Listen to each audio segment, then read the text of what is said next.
ప్రకృతి వ్యవసాయం చేయండి బండి సంజయ్ చేయమంటారంటే ప్రకృతి వ్యవసాయం. మీరు నిజాయితీగా రాజకీయాలు చేస్తున్నారా? నిజాయితీగా సేవ చేస్తున్నారా? మీరు గిట్లే చేస్తారు. వాళ్ళని మాత్రం మీకు నచ్చిన విధంగా మారాలని కోరుకుంటారు. వాళ్ళు కిందనో మిందో కష్టపడతా ఉన్నారు, ఏదో ఒక రకంగా వాళ్ళకి తెలిసిన పనిలో ఉన్నదాన్ని బయట ఇస్తా ప్రయత్నం చేస్తూ ఉన్నారు. కానీ వీళ్ళు ఏం చేస్తారు? రసాయన ఎరువులు తగ్గించండి అంటే ఆ ఎరువులు మేము అందించలేమని చెప్పడానికి ఇదంతా.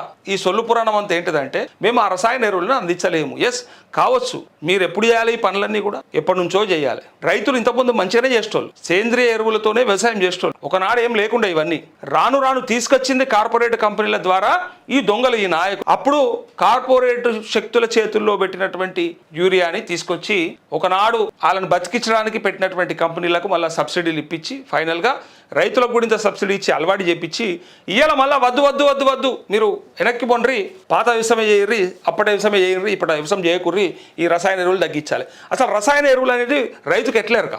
ఎవడు తెచ్చింది? అది ఎవడు పెట్టిన కుంపట? అది అర్థం చేసుకోవాలి.